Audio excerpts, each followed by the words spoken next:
अब इस सेलिब्रेशन में विजयवाड़ा से आंध्र प्रदेश में शुरू कर हिस्से में विशाखापट्टनम में नवंबर के महीने में ये सेलिब्रेशन होगा और जनवरी के महीने में आंध्र प्रदेश का एक और हिस्सा है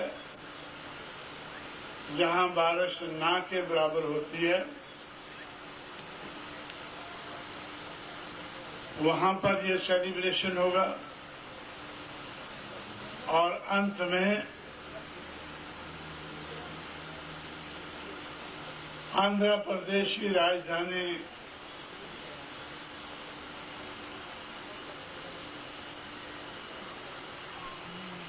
जहां पर हम लोग बड़े पैमाने पर ये सेलिब्रेशन करना चाहते हैं, आंध्र प्रदेश का चौथा प्रोग्राम हैदराबाद में होगा।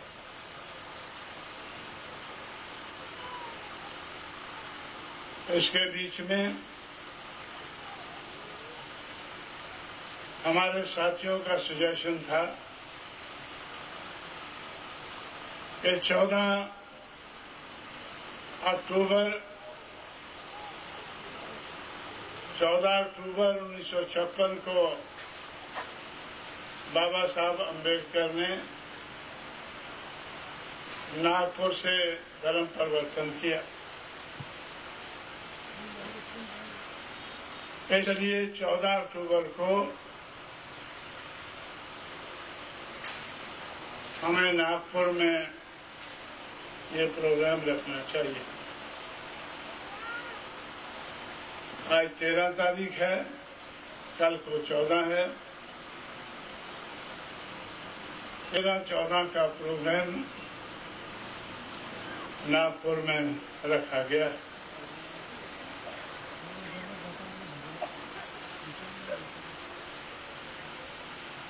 इसलिए बाबा साहब अम्बेडकर ने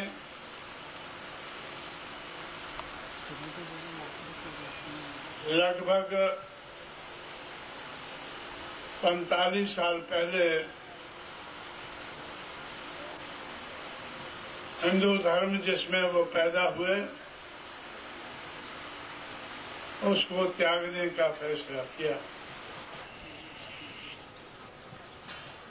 कि मैं भारत को बौद्ध में बनाना चाहता हूं।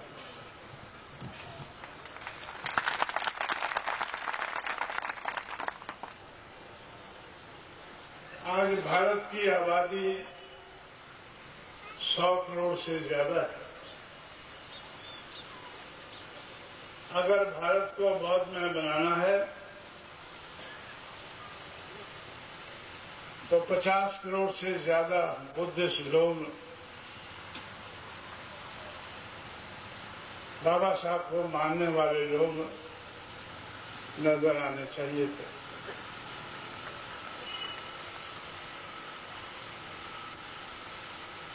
लेकिन आज 1 करोड़ भी हमें नजर नहीं आते हैं।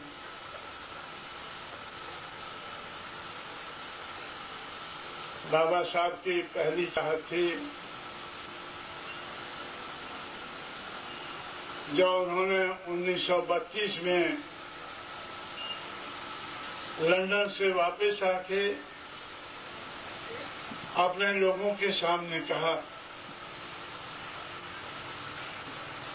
कि मैं आपके लिए एक ऐसा अधिकार हासिल करके आया हूं जिसका सही इस्तेमाल करके आप लोग इस देश के हुक्मरान बन सकते हैं। बाबा साहब की पहली चाहत थी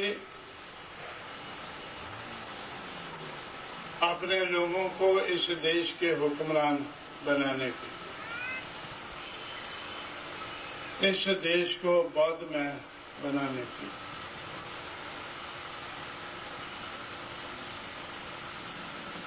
दोनों चाहतों के बारे में क्या कुछ हुआ है,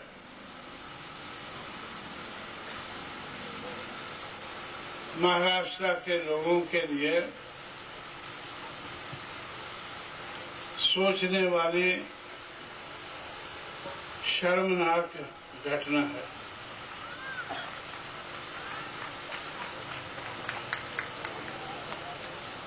जिसको सोच है, जिसको शर्म है,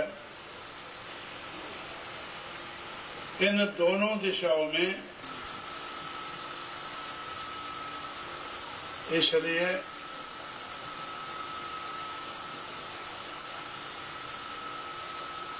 हम लोगों ने सोचा है कि कुछ ना कुछ तो करना चाहिए। इस दिशा में कुछ ना कुछ तो करना चाहिए।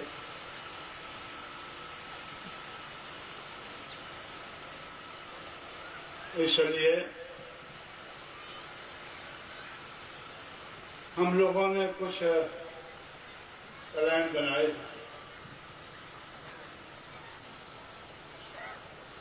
पहला प्लान है देश के सबसे बड़े प्रदेश में हुक्मरान बनने का।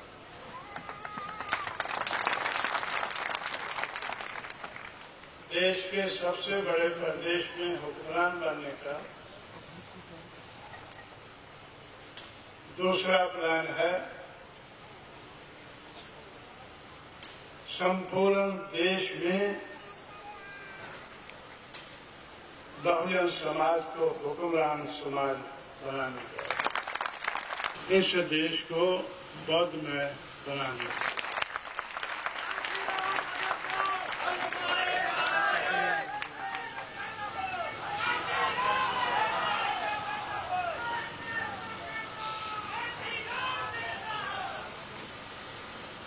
इसलिए साथियों, अगर हम बाबा साहब अम्बेडकर को मानने वाले लोग हैं, बाबा साहब अम्बेडकर की विचारधारा को मानने वाले लोग हैं, उनकी विचारधारा में जान डालने का काम हम लोगों का होना चाहिए।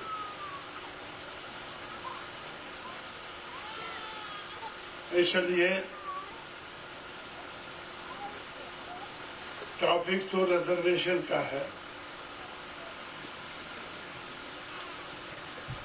सेंटेनरी सेलिब्रेशन रिजर्वेशन का है। इसलिए उस टॉपिक को ध्यान में रखते हुए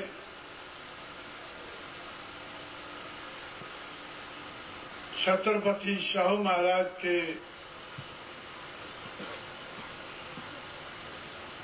इस अभियान को ध्यान में रखते हुए देश भर में किस किस्म का बदलाव आया है, पिछले 100 साल में किस किस्म का बदलाव आया है, उस बदलाव की कहानी खासकर जिन लोगों को इस बदलाव से लाभ पहुंचा है,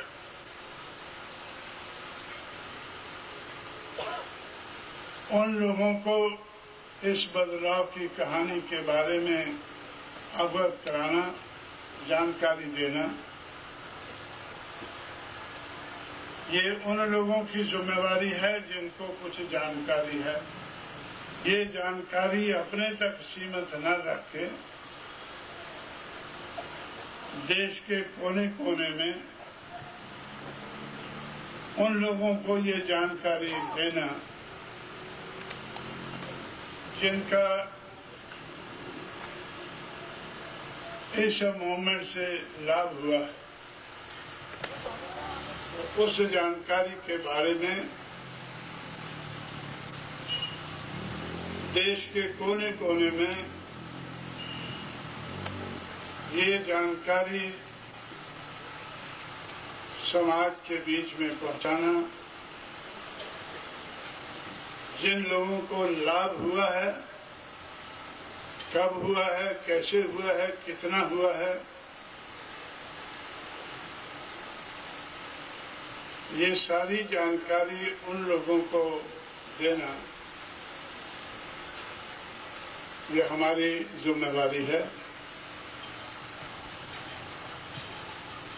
नागपुर में जिसको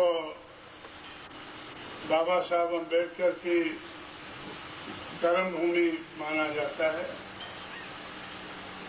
इस कर्म भूमि में बड़े पैमाने पर आप लोगों को यहाँ इकट्ठा किया गया है।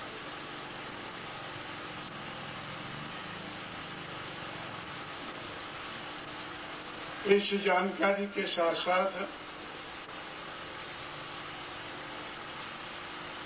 मैंने ये बताना भी जरूरी समझा है, 1922 में चल बसे,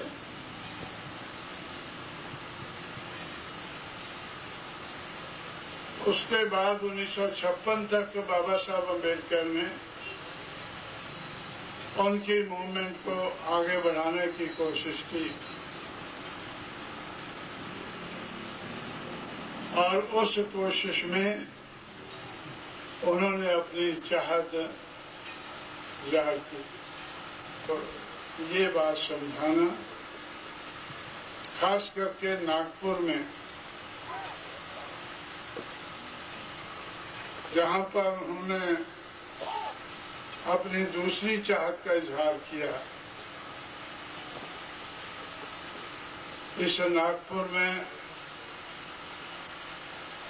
उनकी जो आखिरी चाहत थी उसके बारे में बताना जरूरी समझा। जो आज का टॉपिक है, सेंटेनरी सेलिब्रेशन का, उस टॉपिक को ध्यान में रखते हुए और क्या क्या डेवलपमेंट हुए हैं उनके बारे में भी जानना जरूरी समझा गया।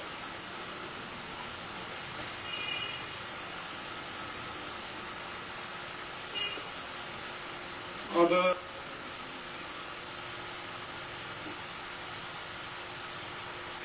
बाबा साहब अम्बेडकर की पहली चाहत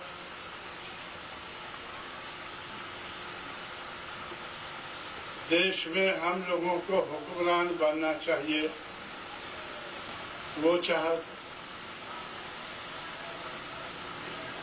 देश को हमें बौद्ध में बनाना चाहिए, वो चाहत,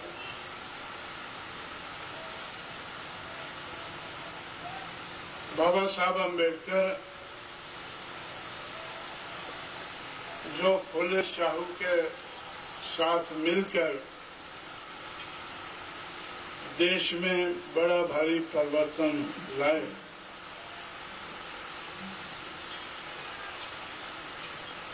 और किस किस्म का परिवर्तन लाना चाहते थे, किस किस्म का वो ला पाए, और किस किस्म का उनके फॉलोअर जिनकी जिम्मेवारी थी उनकी गैर हाजिरी में किस किस्म की जिम्मेवारी उन लोगों ने निभाई। इसलिए मैंने ये बातें आपके सामने रखना इस मौके पर जरूरी समझा।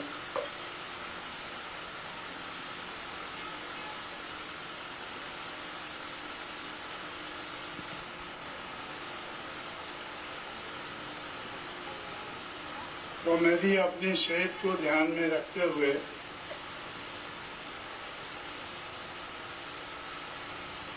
मैंने काफी बातें आपके सामने रखी है।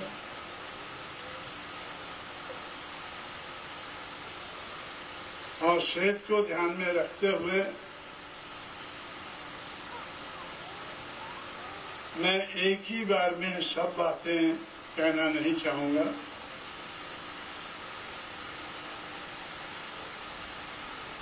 थोड़ा सांस लेने के बाद फिर मैं अपनी बात कहना चाहूँगा। इसलिए हमारे दूसरे साथी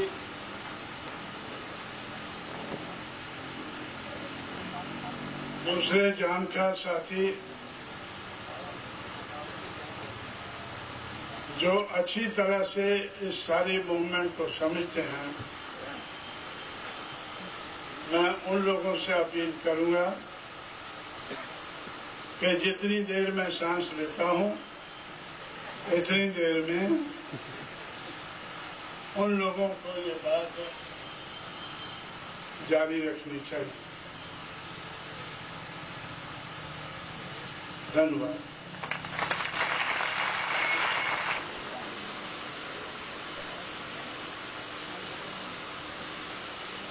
सामाजिक क्रांति के अग्रदूत महात्मा ज्योतिबा फूले साहब इस देश के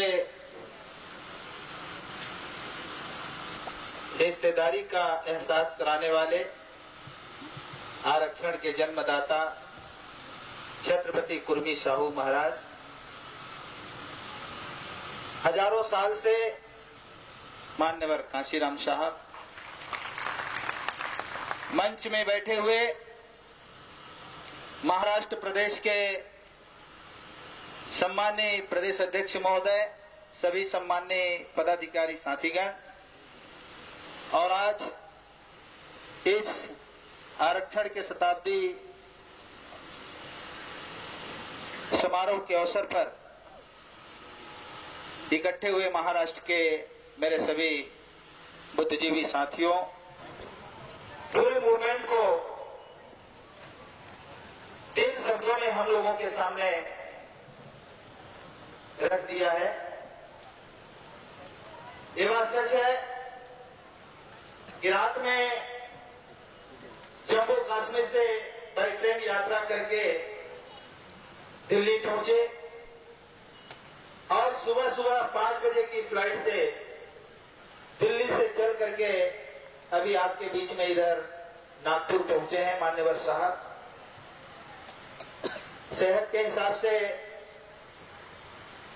उनको जितना बोझ नहीं ढोना चाहिए उससे कहीं ज्यादा वो बोझ ढो रहे हैं। वो सिर्फ इसलिए मैं जो उन्होंने हम लोगों के लिए बात कही कि हमारा पहला मकसद है बाबा साहेब डॉक्टर अंबेडकर के सपना को साकार करने के लिए कि बहुजन समाज को इस देश का हुक्मरान समाज बनाना, और अंतिम लक्ष्य भी हम लोगों के सामने उन्होंने रखा कि इस देश को बौद्धमय बनाना। साथियों, इन्हीं शब्दों के बीच में पूरा हमारा सारा मूवमेंट केंद्रित है। आप धन्य हैं कि ऐसे धरती में आप लोग पैदा लिए हैं जिस धरती में महात्मा ज्योतिराव फूले जी पैदा हुए, जिस धरती में छत्रपति साहू महाराज जी पैदा हुए, जिस धरती में बाबा साहेब डॉक्टर अंबेडकर ने अपना सारा जीवन समर्पित किया, ऐसे महान लोगों की धरती में आप लोग रहते हैं और ऐसे महान लोगों के कारण इस देश में सामाजिक परिवर्तन की आंधी चली। ऐसे लोगों के कारण कीड़े मकोड़े की तरह जिंदगी जीने वाले लोगों को इंसानियत की जिंदगी मिली। लेकिन साथियों, ये बहुत ही दुख की बात है कि जिस धरती में ऐसे लोग पैदा हुए वहां ये मूवमेंट आगे नहीं बढ़ पाया जैसा बढ़ना चाहिए। माननीय काशीराम साहब ने भी इसी धरती से अपना मूवमेंट शुरू किया और इसी महाराष्ट्र से इस मूवमेंट को लेकर पूरे देश के कोने कोने में पहुंचे। आपसे 300 किलोमीटर दूर हम लोग छत्तीसगढ़ में रहते हैं, रहते रहे। इसलिए वो इस देश में जो अछूत की बीमारी थी उस बीमारी से मुक्ति पाने के लिए तो शायद राम के नाम जपने से हमें मुक्ति मिल जाएगी और सारे बदन में वो राम राम लिखा लिए और राम राम रटते रहे, लेकिन साथियों उनको कोई मुक्ति नहीं मिली। लेकिन जिस बाबा साहब अम्बेडकर ने हमें इंसान बनाने का काम किया, सारे देश में इंसान बनाने का काम किया, उस बाबा साहेब डॉक्टर अम्बेडकर के बारे में छत्तीसगढ़ के लोग अज्ञान और अनजान बने रहे। बहुत सारे महाराष्ट्र के साथी जो पढ़े लिखे हैं वो छत्तीसगढ़ में जाकर के नौकरी करते हैं, लेकिन हम लोगों को बाबा साहेब अम्बेडकर के बारे में जानकारी कब मिली? जब मान्यवर काशीराम जी छत्तीसगढ़ में आए तब हमें बाबा साहेब अम्बेडकर का ज्ञान हुआ। और जब मान्यवर काशीराम जी से अम्बेडकर के बारे में जानकार हुए तो साथियों वही लोग जो राम राम रटते रहे अब वो जय भीम रटने लगे, जय भीम का नारा लगाने लगे। और वो जय भीम वाले जब बने तो छत्तीसगढ़ से 3 विधानसभा में विधायक चुन करके उन लोगों ने भेज दिया। जो माननीय काशीराम जी ने कहा बाबा साहेब डॉक्टर अम्बेडकर का संदेश हम लोगों तक पहुंचाए। और बाबा साहेब की बात तो आप लोग ज्यादा जानते हैं, हम लोग तो 1980 में सुने हैं। बाबा साहेब अम्बेडकर की बात माननीय काशीराम साहब ने हमें बताया कि तुम्हें मुक्ति मिलेगी तो इस राम राम रटने से मुक्ति नहीं मिलेगी, क्योंकि तुम्हारा मुक्ति का मार्ग, वो मार्ग कहां है? तो बाबा साहेब अम्बेडकर ने बताया कि सत्ता का वो सिंहासन है जो दिल्ली का पार्लियामेंट है, भोपाल का राज। साथियों, मान्यवर काशीराम साहब की बात को जानकर, सुनकर, समझकर हम लोगों ने आगे बढ़ना शुरू किया। पूरे मध्य प्रदेश में ये बात आगे बढ़ना शुरू हुई। जब छत्तीसगढ़ जैसे जगह में ये बात आगे बढ़ी, आपसे 300 किलोमीटर दूर में हम लोग अज्ञान और अनजान पड़े रहे। दोस्तों, बाबा साहेब डॉक्टर अम्बेडकर की बात, डॉक्टर अम्बेडकर को लेकर चलने के लिए जब बहुजन समाज के लोग उठ करके खड़ा हुए तो आप तो महाराष्ट्र के लोग हैं, जहां पर बाबा साहेब डॉक्टर अम्बेडकर ने अपनी सारी जिंदगी लगाई है। मान्यवर काशीराम साहब ने भी अपना सारा शुरू का समय महाराष्ट्र में उन्होंने लगाया और महाराष्ट्र से लेकर के दूसरे कोने में भी उन्होंने ये संदेश पहुंचाया। लेकिन महाराष्ट्र के अंदर में भी अभी तक वो बात नहीं बन पाई। आप लोग ज्यादा जानकार लोग हैं, ज्यादा समझदार लोग हैं, आप लोगों को ज्यादा समझाने और जनवाने की जरूरत नहीं है। साथियों, सिर्फ अपनी जिम्मेवारी को समझने की जरूरत है। बाबा साहेब डॉक्टर अम्बेडकर की बात को आप ज्यादा जानते हैं, लेकिन आप उसको मानते नहीं हैं, उसको मानते नहीं है, उसमें चलते नहीं है। यदि आप लोगों ने बाबा साहेब अम्बेडकर की बात को मान ले, बाबा साहेब अम्बेडकर ने एक ही बात हम सबको सावधान किया। हम जगह जगह देखते हैं तो आरएसएस के युग निर्माण मुद्रा वाला सावधान लिखा रहता है, युग बदल रहा है सावधान, युग निर्माण योजना सावधान लिखा रहता है। मथुरा के नाम से दीवारों में ये लिखते हैं कि सावधान, इस बात के लिए सावधान, युग बदल रहा है। तो कौन सा युग बदल रहा है? तो युग यही बदल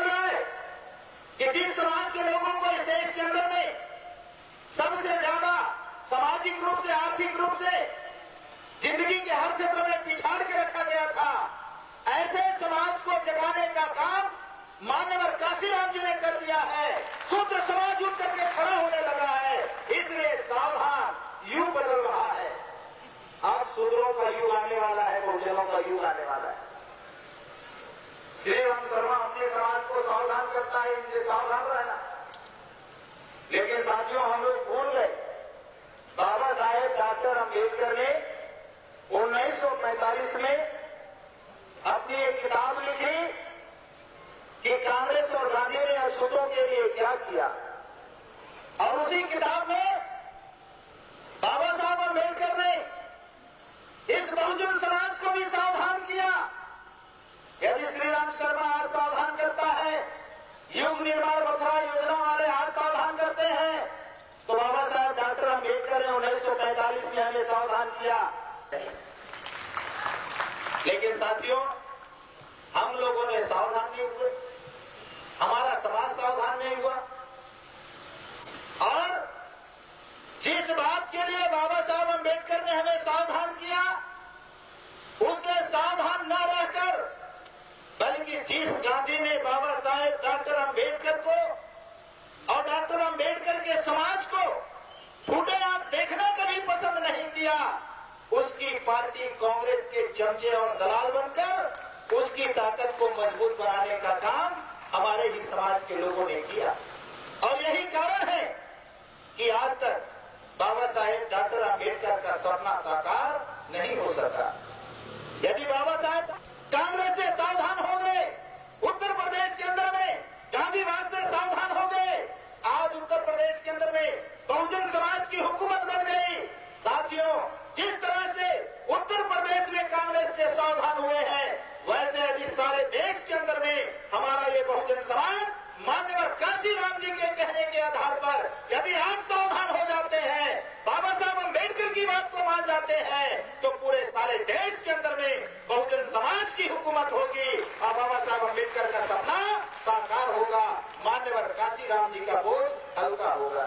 सिर्फ हमारी आपकी जिम्मेवारी है, हम नौजवानों की जिम्मेवारी है, हम बुद्धिजीवी लोगों की जिम्मेवारी है कि जिस समाज में हम लोग पैदा लिए हैं, हम लोग अपने समाज की तरफ पलट के देखें, और जो समाज गांव में सोया हुआ है, उस सोए हुए समाज को जगाने का काम करें, उस समाज के बीच में जाएं, उस समाज को तैयार करने का काम करें।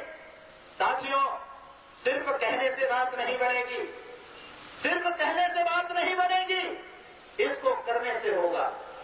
और करने की जिम्मेवारी यदि हम लोग अपने ऊपर ले लें, अपने ऊपर इस जिम्मेवारी को ले लें, तो साथियों निश्चित रूप से ये काम पूरा हो सकता है। बाबा साहेब डॉक्टर अम्बेडकर ने ये बात कही उन्होंने कि हम महसूस करते हैं कि हमारी समस्या सामाजिक समस्या नहीं है, हमारी समस्या राजनीतिक समस्या है, और हमारी समस्याओं को, हमारे दुख दर्दों को कोई दूसरा दूर नहीं कर सकता, हम भी दूर नहीं कर सकते जब तक हमारे हाथ में राजनीतिक शक्ति नहीं होगी। जब बाबा साहेब ने सारी बात कह दी है कि हमारी समस्या को दूर करने का काम कोई दूसरा नहीं कर सकता, हम भी दूर नहीं कर पाएंगे यदि हम करना चाहते हैं तो, क्योंकि जब तक हम लोगों के हाथ में राजनीतिक शक्ति नहीं होगी, हमारी समस्याओं का समाधान हो ही नहीं सकता। जब ये बात आपको समझ में आ गई, तो साथियों, आप क्यों गांव के अंदर जाकर के बहुजन समाज को जगाने का काम क्यों नहीं करना चाहते? यदि बहुजन समाज को जगाने का काम कर दे, तो साथियों निश्चित रूप से हमारी समस्याओं का समाधान हो सकता है। और आज हमारे हाथ में वो ताकत है, सबसे बड़ी ताकत है वो वोट का ताकत। बाबा साहेब डॉक्टर है, हमारे पास मकान नहीं है, हम गरीब हैं, हमारे पास मोटर गाड़ी बंगला नहीं है, लेकिन इतना तो गरीब नहीं है कि हमारे पास वोट नहीं है। वोट के तो धनी, सबके हाथ में एक एक वोट का अधिकार है। इसीलिए बाबा साहब अम्बेडकर ने हमें वोट का हथियार दिया। क्या दबे कुचले पिछड़े समाज के लोगों, यदि तुम अपनी मुक्ति चाहते हो तो मैं तुम्हारे हाथ में एक ऐसा हथियार देता हूं जिस हथियार को 5 साल में सिर्फ एक बार आपको चलाने की जरूरत है।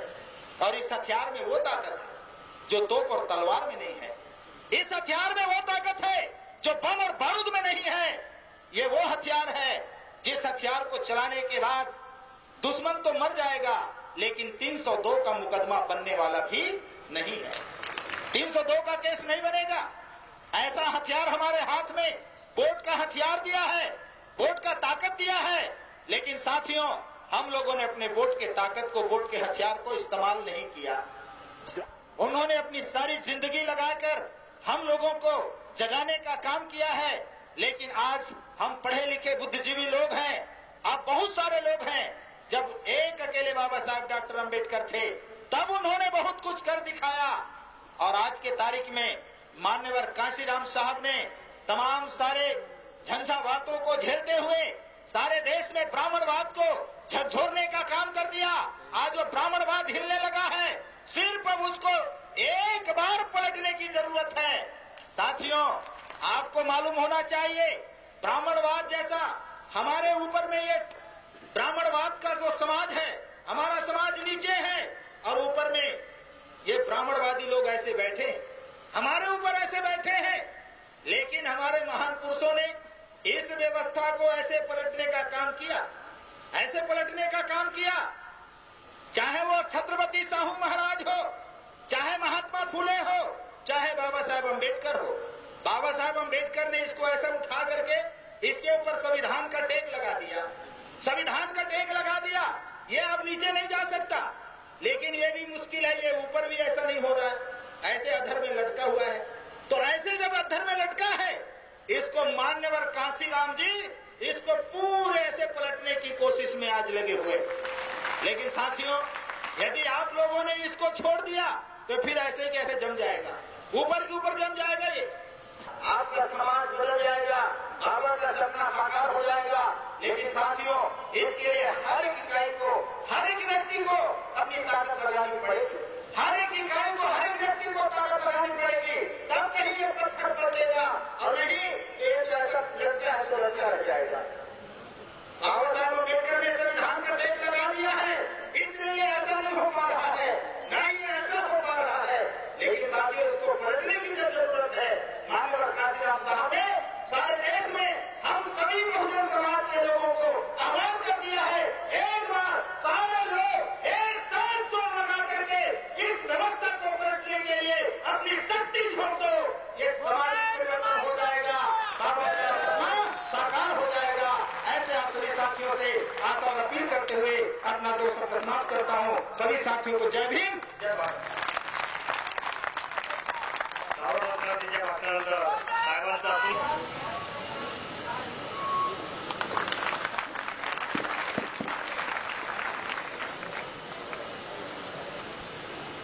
साथियों,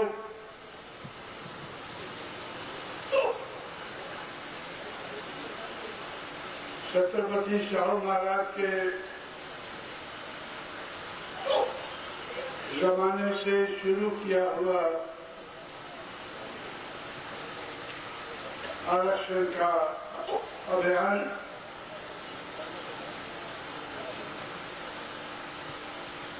पिछले 100 साल में देश के कोने कोने में फैला।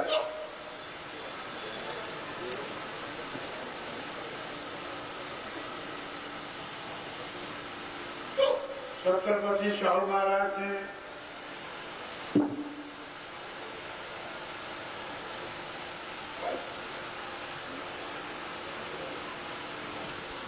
जो उस वक्त उनकी समझ में आया,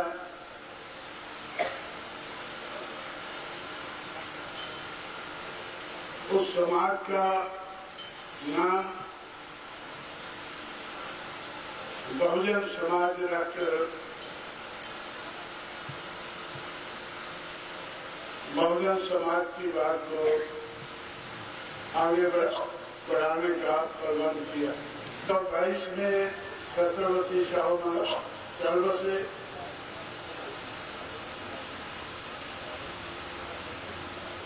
छत्रपति शाहू महाराज के साथ चलने वाले लोग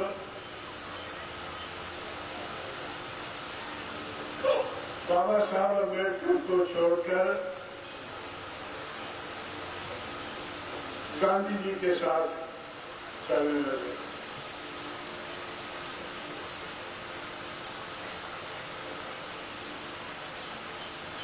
गांधी जी के साथ चलने के कारण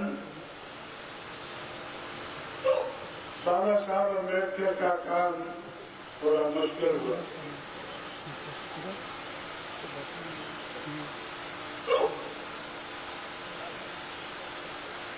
इसलिए 1930, 31 और 32 30 साल में लंदन में जो 3 राउंड टेबल कॉन्फ्रेंस हुई, उन कॉन्फ्रेंसों में उन्होंने अछूत कहे जाने वाली जातियों का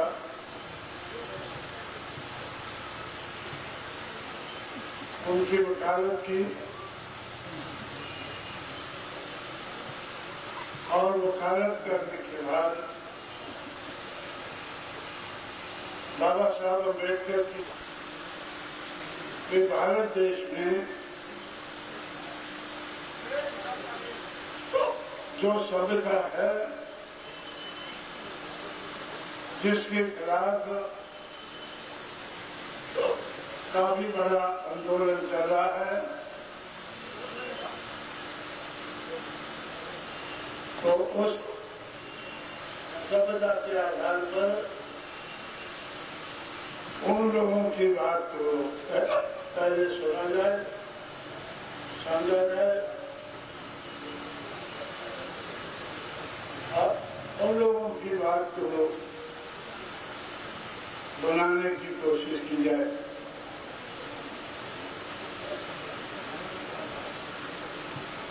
साथियों,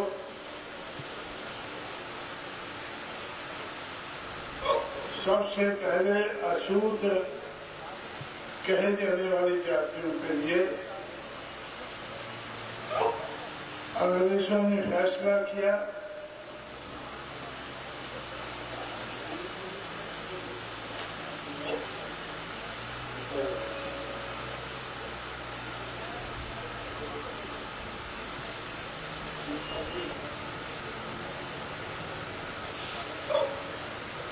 शेड्यूल ट्राइब लोग हैं,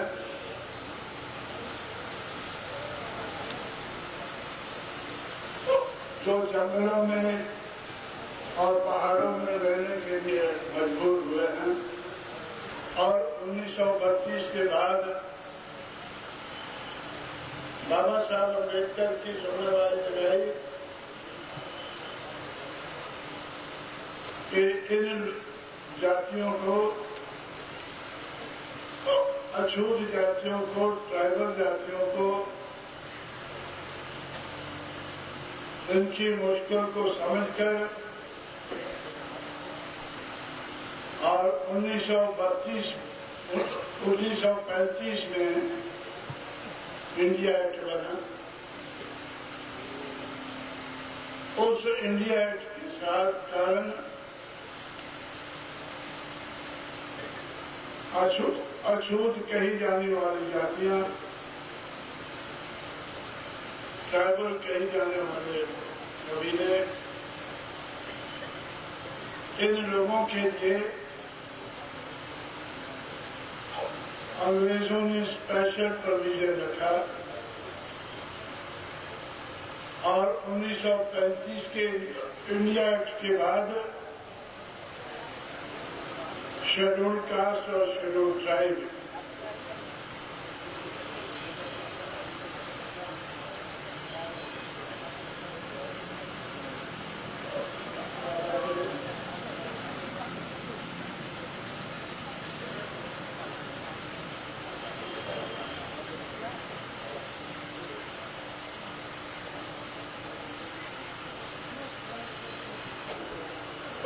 शेड्यूल कास्ट, शेड्यूल ट्राइब लोगों की जिंदगी में बड़ा भारी बदलाव शुरू हुआ। इन लोगों को पढ़ने लिखने का मौका सबसे ज्यादा मिलना शुरू हुआ। जो छत्रपति शाहू महाराज ने बहुजन समाज के लिए आरक्षण शुरू किया था, उस आरक्षण का फायदा इन लोगों को मिलना शुरू हुआ।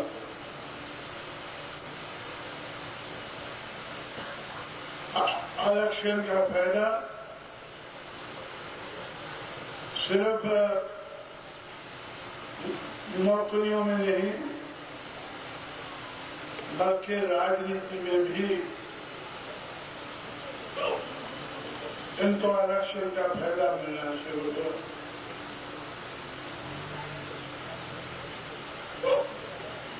1936 के बाद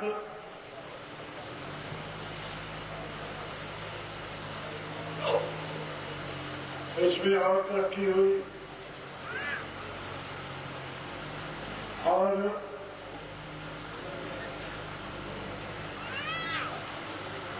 इनकी बात को आगे बढ़ाने की अंग्रेजों ने कोशिश की।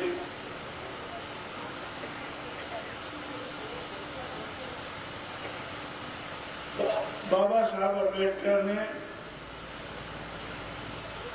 शेड्यूल कास्ट फेडरेशन बनाकर 1942 में जुलाई 1942 में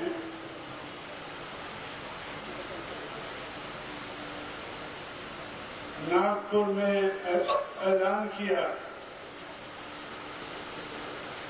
कि अंग्रेजों ने मेरी बात मान ली है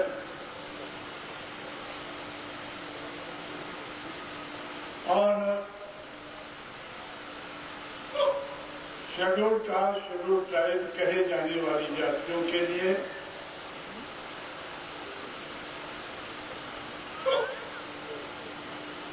जो थोड़ी थोड़ी संख्या में इधर उधर भटक रहे हैं,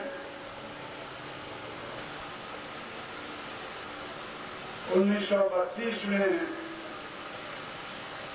जब बाबा साहब अम्बेडकर को सेपरेट इलेक्टोरेट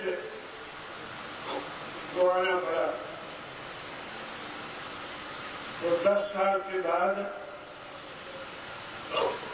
सेपरेट सेटलमेंट का परमिशन तय हो गया कि 1947 में अंग्रेज इस देश को छोड़कर चले गए।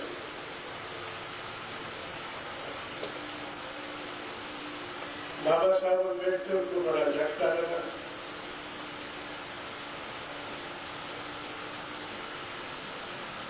लेकिन क्या कर सकते थे। 1947 में देश आजाद हुआ। इस देश का कारोबार संभालने के लिए बड़े पैमाने पर ब्राह्मण जाति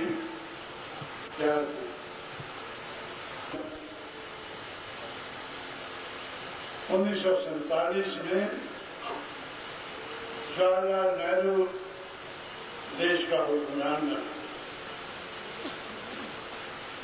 जवाहरलाल नेहरू के सामने बाबा साहब ने हमारी वकालत की। जवाहरलाल नेहरू से कहा कि अंग्रेजों को मैंने रजामंद कर दिया था हमारे लोगों के सेपरेट सेटलमेंट बनाने के लिए, और जो 55 करोड़ हेक्टेयर जमीन गवर्नमेंट के पास उस वक्त खाली थी, ये जमीन शेड्यूल कास्ट शेड्यूल ट्राइब लोगों ने बांट दी जाएगी। के बाद उन्होंने कहा मैं ये काम नहीं कर पाऊंगा, क्योंकि अंग्रेज तो चले गए हैं, अंग्रेज जाने के बाद जो इस देश के हुक्मरान बने हैं वो नहीं चाहते हैं कि बेजमीने लोगों को जमीन दी जाए। अगर बेजमीने लोगों को जमीन दे दी जाए तो हमारे खेतों में खेती कौन करेगा? जिनके पास खेत हैं, खेत तो उनके पास रहने चाहिए, लेकिन उनके खेतों में खेती कौन करेगा? इसलिए जो वादा अंग्रेजों ने आपके साथ किया है उसको मैं पूरा नहीं कर पाऊंगा।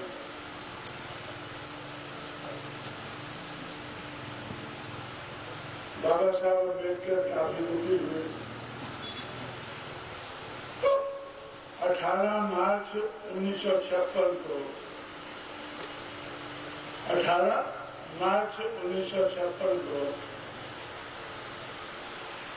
आगरा में लाखों लोगों को इकट्ठे करके उनके सामने सारी बात रखी और उनसे कहा कि मैंने पढ़ाई लिखाई के ऊपर बहुत जोर दिया, पढ़ लिखकर लोग तैयार हो गए हैं। मैं सोचता था कि पढ़े लिखे लोग जिस तरह से मैं अकेला सारे समाज का बोझ उठाने के लिए तैयार हुआ हूँ, ये पढ़े लिखे लोग इस बोझ को उठाएंगे। लेकिन आज मैं देख रहा हूँ कि ये पढ़े लिखे लोग तो मेरे ऊपर ही बोझ बनते रहे। समाज का बोझ तो क्या उठाना है, लेकिन ये मेरे लिए बोझ बन गए हैं।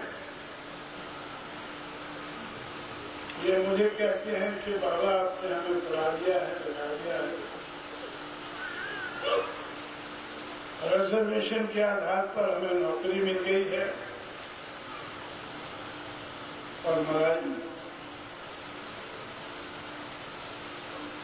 मलाई तो उन लोगों को मिलती है जिनका राज है। मेरे जाने के बाद जिनका राज आया है मलाई उनको मिलती है। इन लोगों को अच्छी जिंदगी जीने का प्रबंध हो चुका है, अब ये मलाई चाहती है। इसलिए बाबा साहब अम्बेडकर ने आगरा के उस बड़े मैदान में लाखों लोगों के बीच में रो कर ये बात अपने समाज के सामने रखी कि मेरा समाज वो दूसरे के खेतों में खेती करने पर मजबूर है, दूसरों के खेतों में खेती करने पर मजबूर है।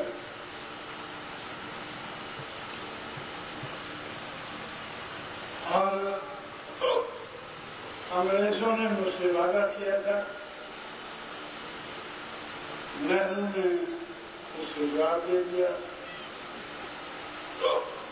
अब ये काम तो हमें ही करना होगा। मैं लाठी लेकर आगे आगे चलूंगा और आप लोग मेरे पीछे पीछे चलना, हमें ही बनाने होंगे। ये हमारा बोझ है, हमें ही उठाना होगा। 18 मार्च 1956 को बाबा साहब ने इकट्ठे हुए अपने समाज के लोगों से ये बात कही और 6 दिसंबर को चल बसे।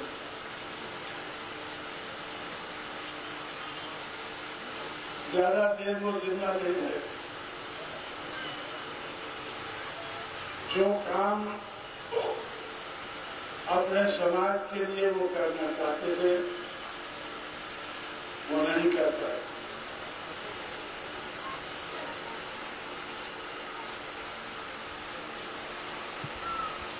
दिसंबर 1956 के बाद वो काम आज तक नहीं हुआ, छोड़ने पर मजबूर हुए। बिहार छोड़कर जहाँ उनको थोड़ी बहुत जगह मिली, छोटे छोटे झोंपड़े बनाकर वहीं पर रहने लगे। इसलिए साथियों, सेपरेट इलेक्टोरेट 1932 का सेपरेट इलेक्टोरेट और 1942 का सेपरेट सेटलमेंट, बाबा साहब का ये दोनों प्लान करने का धरा रह गया और हमारे लोगों की हालत बस से बदतर हो गई।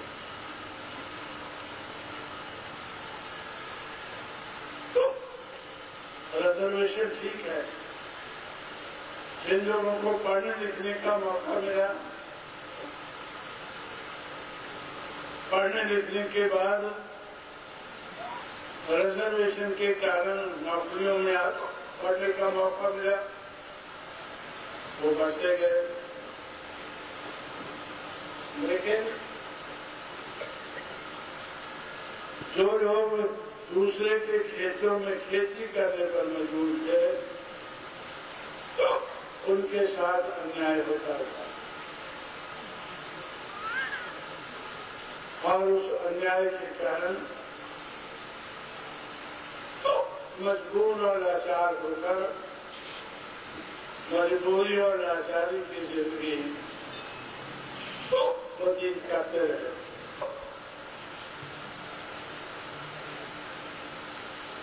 हमारे लोगों के साथ सेपरेट इलेक्टोरेट न मिलने के कारण धोखा हुआ। 1932 में सेपरेट सेटलमेंट न होने के कारण धोखा हुआ 1942 में, और आज तक वो लोग किसी न किसी धोखे के शिकार रहे। तो समाज में जो लोग पढ़ लिख गए वो लोग उस जिंदगी में आगे बढ़ते गए, ऊपर को उठते गए। जिनको मौका नहीं मिला वो नीचे चले गए। कुछ लोगों की हालत बहुत अच्छी है और बहुत लोगों की हालत बहुत खराब है। फुले शाहू अम्बेडकर इन लोगों की कोशिश साधारण लोगों के कुछ काम नहीं आई।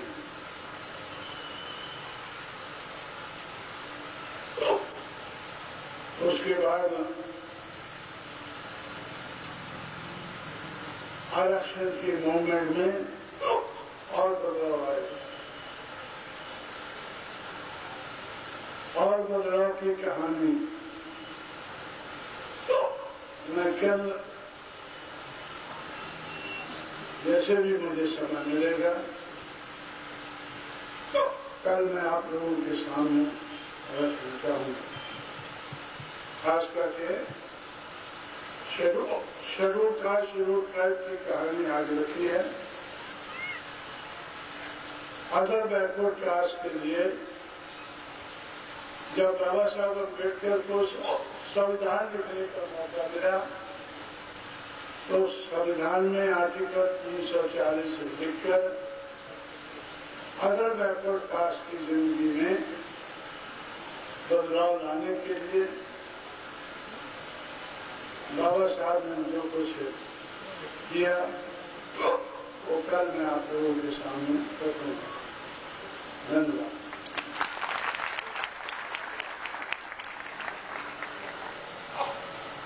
कार्यक्रमाचं आभार प्रदर्शन शहराचे अध्यक्ष आर्किटेक्ट एडी त्रिपुरे करतील.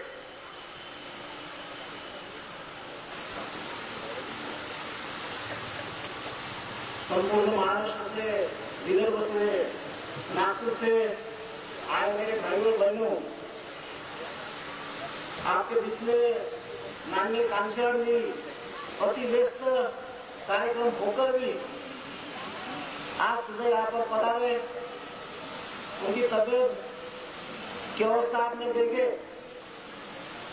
आज से 40 साल से ये काम ऐसी तन्मयता से और करते आए हैं. आज बहुजन समाज पार्टी तीसरे नंबर की पार्टी वो बनी है. हम यहाँ पर भी राजनीतिक सत्ता में पहले नंबर पर आए. राजनीति चाहू महाराज बहुत गुणी हूँ, आभारी हूँ. मध्य प्रदेश से आए हमारे गौराम जी रत्नाकर, इन्होंने भी हमें मार्गदर्शन किया, उनका भी मैं आभारी हूँ. महाराष्ट्र प्रदेश अध्यक्ष सिद्धार्थ पाटिल जी, इनका भी मैं आभारी हूँ. मंच पर सभी बैठे रत्नाकर, इनका मैं आभारी हूँ. ये उद्घाटन का सोहरा यहाँ पर विधिवत समाप्त हुआ और आने वाले प्रोग्राम अभी शुरू रहेंगे, तो भी आप शांति से आने वाले प्रोग्राम का आस्वाद लें. धन्यवाद. संपादक आहे ते सर्वांचे सुपरिचित प्रभाकर दुपारेजी हे मार्गदर्शन करणार आहेत. त्यात नंदाताई फुकटही मार्गदर्शन करणार आहे. तर त्याआधी आपला त्याच्या पुढचा जो कार्यक्रम होता, ज्योती झाली ज्वाला, लेखक जेमिनी कडू आहे आणि सैल जेमिनी या एकपात्री प्रयोग सादर करणार आहेत. त्या अगदी रेडी होऊन आलेल्या आहेत. म्हणून आपण अर्ध्या तास आणि समजा नसेल ओळखलं तर आज मी माझी ओळख करून देणार आहे. हो, ती माझी ओळख. अहो, युगायुगानं पुसून टाकलेली माझी ओळख. कधी वेगानं, कधी स्थितीनं, कधी श्रुतीनं, कधी उपनिषदानं, कधी व्यवस्थेनं तर कधी कायद्यानं. आणि खरं म्हणजे तमाम पुरुष जातीनं पुसून टाकलेली माझी ओळख मी आज तुम्हाला करून देणार आहे. मग ऐका तर. तुम्ही मला चिवकाऊ, माझं नाव सौ. तुम्ही मला चिवकाऊ, माझं नाव सौ. मी नायगावची भाऊ. सातारा जिल्ह्यातील खंडाळा तालुक्यातील एक गाव. नाव त्याचं काय गाव? तिथे आपलं देवसेराव. मुली मी सौ, तुम्ही मला चिवकाऊ. ती लहानशी सौ. इथे जाऊ, तिथं जाऊ. उडून धावत होते, झाडामध्ये चढत होते. पडले तर रडत होते. उठले की हसत होते. बागेमध्ये धावत होते, पिसासंग डोलत होते. लोक म्हणे कशीही लेक, लोक म्हणे कशीही लेक, माय मोठी गावाची, माय मांडव धावाची, माय म्हणे पोटे घाम, तुले देतो शेक. मी म्हणू, ए माय, मी तुझीच तले, मी तुझीच तले. होतं मला झाडझूड करणं, निंदण, रांधण, खुरपण सारं काही येत असे. अहो, एक दिवस उन्हाळ्यातला प्रसंग. आम्ही लहान मुलं मुली आमराईमध्ये खेळत होतो. मुलं खेळत होते विटीदांडू आणि आम्ही मुली किस बाई किस, दोडकं किस. आमचा खेळ अगदी रंगात आलेला. एवढ्यात काय झालं, आंब्याच्या झाडाच्या डोलीतून भला मोठा नाग बाहेर आला. नागाला पाहिल्याबरोबर म्हणजे सारे सवंगडी घाबरून पळून गेले. आणि तुम्हाला सांगते, मी आता लगीन म्हणजे काय ते माहीत नव्हतं. आनंदाचं असतं एवढंच कळत होतं. अहो, परघरातली पोरगी मी लुगड्यामध्ये आली आणि साऊची सावित्री झाली. सावित्री मुंशाल पुण्यामध्ये आली आणि ज्योतिराव फुलेंची अर्धांगिनी झाली. पण माझं मन माझ्या माहेरी नायगावातच रेंगाळत होतं. माझी आई, माझे बाबा, ते घर, ते अंगण, ते शिवार. एवढ्या एका आजीनं मला धक्का दिला आणि म्हणाली, ये पोरी, मुखाच्याच नाव घे मध्ये नाचवायचं. नाव घेतल्या बिगर तुला घरात जायला नाही मिळायचं. हा, मी लाजून सूर झाले. पण कोणीच आपलं हट्ट सोडत सोडीना आणि मग मी उखाणा घेतला. काय बरं घेतला होता उखाणा? आठवलं. काही आई पिकली पहिल्या धान्याच्या राशी, काही आई पिकली पहिल्या धान्याच्या राशी, आणि आजपासून ही सावित्री ज्योतिबांच्या चरणांची दासी, ज्योतिबांच्या चरणांची दासी. अहो मंडळी, लगीन झालं तेव्हा वाटलं नाही चूल आणि मूल. नवरा मले वागवण जसं तळ हातावरचं फूल. पण ज्योतिबाचं सारं कसं न्यारं न्यारं होतं. पण ज्योतिबाचं सारं कसं न्यारं न्यारं होतं. ज्योतीची ज्वालाबंध नशिबात होतं. ज्योतीची ज्वालाबंध नशिबात होतं. तिने सासरच्या मंडळींची मुकाट सेवा करायची असते हे शिकवलं माझ्या मायनं आणि आबानं. अहो एक दिवशीचा प्रसंग, दोस्ताच्या लग्नामध्ये ज्योतिबा गेलं आणि बाबांनी मून त्याला कोणी हाडं केलं. ज्योतिबातल्या माणसाने जागा त्याला केलं. विचाराचं काहूर तसं वादळ होऊन आलं. ज्योतिबा म्हणे बामन बी माणूस आणि आपण बी माणूस, मग तो कोंबा वरचा आणि आपण कोंबा खालचा. मी त्याला म्हणो शेटजी जाऊ पिण्यानं. तर तेच मला म्हणे सावित्री ऐकून बी घेणं. ब्राह्मण म्हणजे तोच ज्यानं घेतलं ज्ञान. ज्ञानामुळे वाढते बघ माणसाची शान. निऱ्या एका ज्ञानानं बामण इतके माजले, अज्ञानानं बघ आपले कवाच 13 वाजले. अज्ञानानं बघ आपले कवाच 13 वाजले. कदमला आणि शेटजींची अंत्ययात्रा निघाली.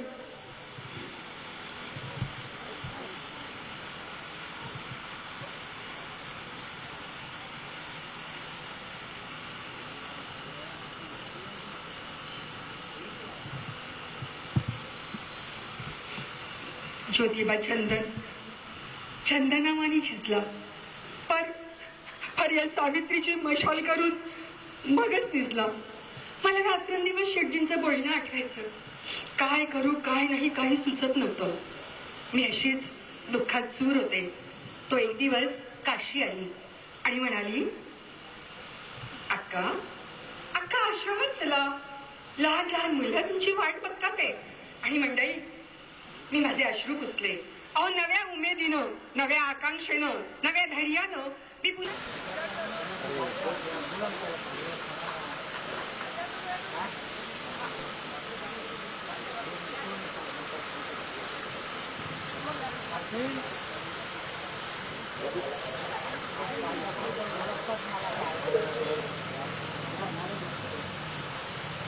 कवी गायक अनिरुद्ध शिवाय यांच्या बहुजन भारत का राजा या ऑडिओ कॅसेटचं प्रकाशन मान्यवर कांशीरामजीच्या हस्ते संपन्न झालेला. आणि याच नंतर बहुजन समाज पार्टी महाराष्ट्र प्रदेश विद्यार्थी आघाडीचे सक्रिय कार्यकर्ते यांच्या पुस्तकाचं प्रकाशन मान्यवर कांशीरामजी साहेब करत आहेत. आणि त्याचबरोबर बहुजन नायकच्या धम्मचक्र प्रवर्तन दिनाच्या निमित्तानं विशेष अंक, बहुजन नायकच्या धम्मचक्र विशेष अंकाचं प्रकाशन या ठिकाणी संपन्न होता.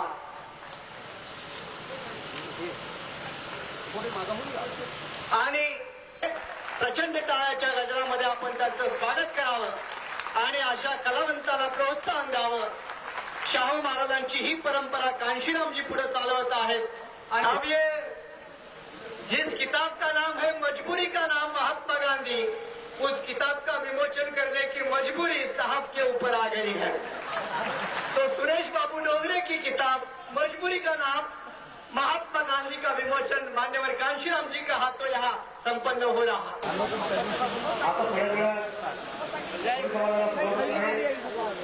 विषय आहे फुले शाहू आंबेडकरांचा अध्यक्ष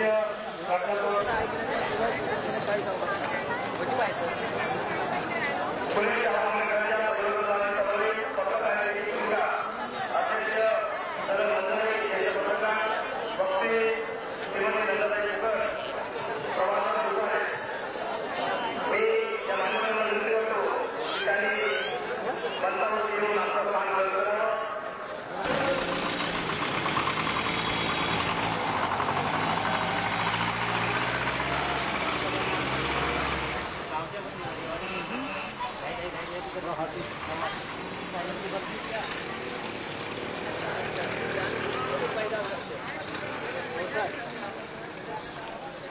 सर यायलाच पाहिजे.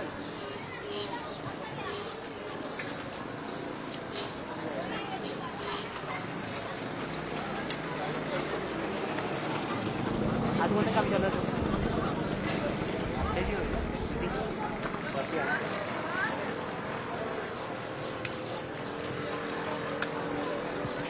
परिवर्तनवादी चळवळीतील पत्रकारितेच्या भूमिका.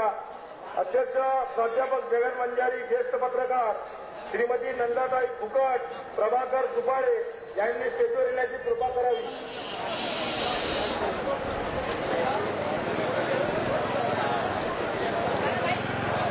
अमर तांडेकर यवतमाळ यांनी महेश तिरोडा यांच्याशी भेटायचे आहे.